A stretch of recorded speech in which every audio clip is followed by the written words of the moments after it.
Well, Brian, you know, on the surface, the situation looks a little bit better. This stretch of Canal Street that has been underwater for most of the week. Now, just a trickle of water remains here. So things appear to be getting better, but in reality, they're not. The sidewalk's still empty, the street's still empty, and the mayor wants them even more empty. With everybody being ordered out by today, they have started evacuating more people, taking them out of the city. And just across the river in Jefferson Parish, the same thing. There is an evacuation order that everybody must be out of Jefferson Parish by 6 o'clock tonight. But just like in the city, many people still refuse to leave. It's getting rougher every day. We don't know what we're going to do. They're talking about trying to evacuate even us that stayed through the storm. We're trying to hang on, and they're talking about turning off everything. In Jefferson Parish, the heavily damaged area just across the river from New Orleans, the parish president ordered everyone to leave by Thursday night. And I can understand what he's saying, but I can understand not everybody's going to get out. A lot of people just don't have places to go, and but we're doing what we can. We're struggling, man, believe it or not, but we're coming here every day getting this here to eat and stuff, but we get by all right. You gonna stick around? Yeah, we ain't got no choice, man. We ain't got no money to go nowhere. We just playing it by day. 2 families! There are just a handful of FEMA relief centers like this one, just a few miles outside of the city. And they'll stay open despite orders for residents to evacuate. We're not going to abandon people that wish to stay. Not everybody's going to leave, and we know that. Even if people are supposed to be evacuating, the reality is they're not going to all leave, and so we're going to be here for them. And evacuees and those sticking it out are grateful for that and for the help pouring in from all over the country. To Oklahoma firefighters, thank you so very much for your precious time away from your family and your friends. It's deeply appreciated and will long be remembered. God bless. In the city of New Orleans, where the debris is still piled high in many areas, police officials continue to say if they find anyone here, they'll escort them out of the city. Not many people are left, and most of those who did leave don't have much to come home to. Well, I lost everything in my house. I live in Harvey. I lost everything. Mildew all over the place. I lost everything. Now in Jefferson Parish, the parish president is telling people if you don't leave, you better stay inside your house, possibly for the next 3 weeks. In the city, it's a different situation. They're saying just get out of here.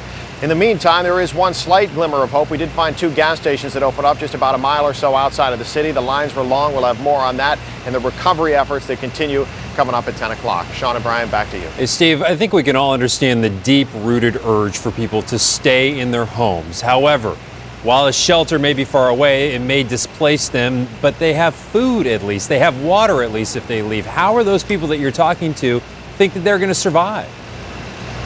A lot of people are picking up supplies 1 day at a time, 2 days at a time. Some people that have transportation are able to get to some of these stores 20, 30 miles away, stocking up and then heading back home to try to do what they can. Folks are just trying to rough it as best they can. Some people handling it much better than others.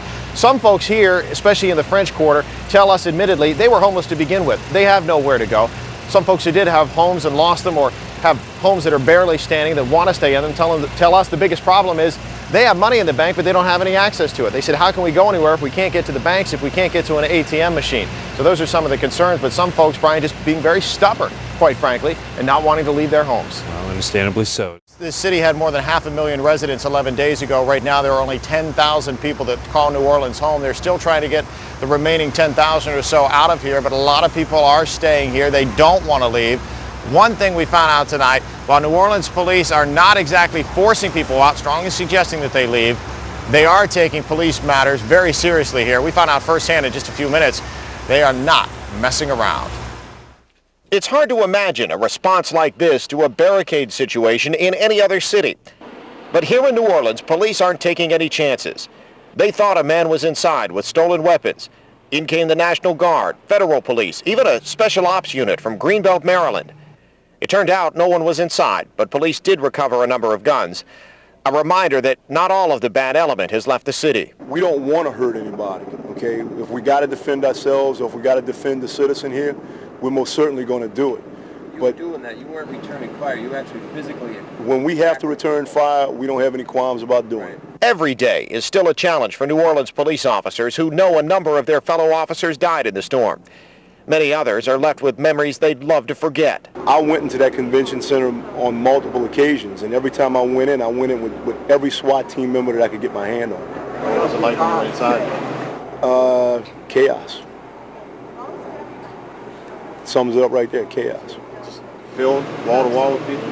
People running for their lives, you know. You could smell the gun smoke on the inside. It was just crazy. Their bodies inside? Yeah. But look beyond the garbage that will take months to clean up and you see glimmers of hope. A French Quarter resident swinging a hammer, working to rebuild the home he refuses to leave. And around the corner, Radio Meredith back on the air. A holdout and local musician plays music for the dozen or so neighbors left in his part of the quarter. To feel a little bit better and to just start moving forward and do what New Orleans does, you know, play music, keep the spirit and the soul of it alive. And across the river in Jefferson Parish, another sign of hope, a gas station finally open. The lines are long, About 2 hours. but worth it for those trying to rebuild, no matter how long it takes. So as you can see, slowly but surely things are improving a little bit. Here's a perfect example, the water that's just trickling along the curb here. This time yesterday we'd be standing in it, right now about ankle deep. As for those evacuations, while city officials and city leaders have said that they are going to forcibly remove people from their homes, every single New Orleans police officer we talked to said that is not what they are hearing. It's not what they're being told. They say when they see people who are still living here, they're strongly suggesting that they leave. They're checking with them to see if they have supplies. And if those folks who are still here say they can make it, and the police simply tell them, okay, you can stay, but you're on your own. We're live in New Orleans. Sean and Brian, back inside to you. Hey, Steve, it's nice to see there that things are finally starting to dry out. What about some of the other areas? Are those still underwater? What does the rest of New Orleans look like? You know, Sean, the biggest thing that we found as soon as we came down here is that what we're seeing is of such a very small part of the big situation, and we wish we could show you every part of this city. The whole city is just a mess. This is one area that happens to be drying out right now. This is one of the fortunate areas. Those places that had 12, 15 feet of water in them, they may be down to 10 or 12 feet of water, but it's still there. So just because this part is dry, we can't even begin to describe how much damage and devastation there is throughout the city. It's one of those things where it's not just one neighborhood, one block, it's the entire city of New Orleans. It is still a mess, and it's going to take a very long time to recover. The destruction from Hurricane Katrina has been massive. Analysts say the insurance industry is facing as much as $26 billion in losses, which would make it the most expensive hurricane in history. In Long Beach, Mississippi, businesses were leveled and some homes were scattered for blocks. I believe that's my kitchen floor over there, which used to be a block off the beach down that way. Tens of thousands of people on the Gulf Coast are homeless, many fleeing with just the clothes on their backs. Charities have jumped into action. We go there to make sure that people's immediate disaster-caused needs are taken care of: food, water, shelter. Red Cross and other charities don't want people to donate food, water, or clothing. They need cash to buy exactly what is needed and move it where it needs to go. But be careful when deciding to write a check to a charity. It may be a phony out to get your credit card information. They may even mention the name of a charity that you know.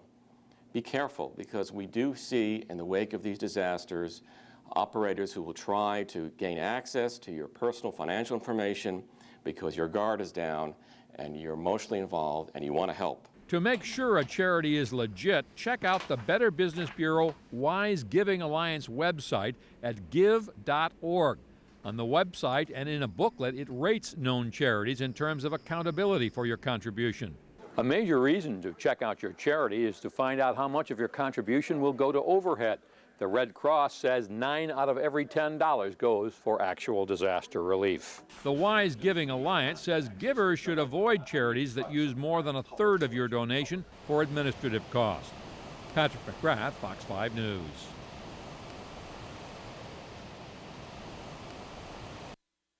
I won't be able to go to Xavier for this semester. I'll go. Serenity Garnett's second year at Xavier University is already over. It did kind of freak me out a little bit, because that's the first time I've ever seen something like that happen to where I was living at the time.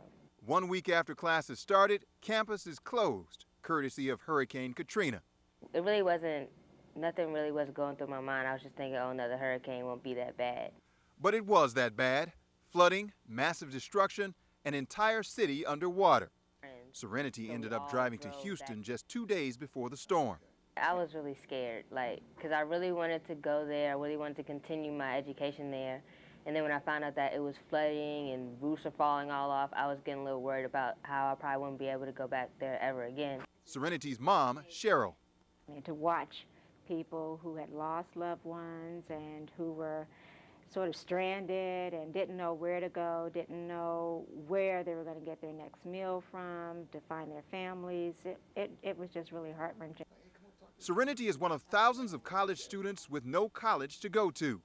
Xavier, Tulane, Loyola, and all college campuses in New Orleans are closed indefinitely.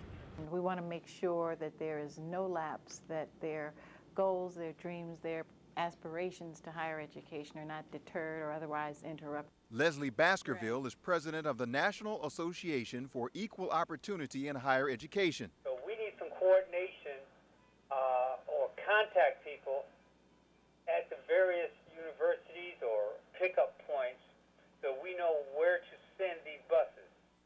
They are constantly working the phones to place more than 5,000 students from Dillard, Xavier, and Southern New Orleans at other schools. It's difficult, but what would be more difficult would be to do nothing. The challenge is to make sure the credits are transferable.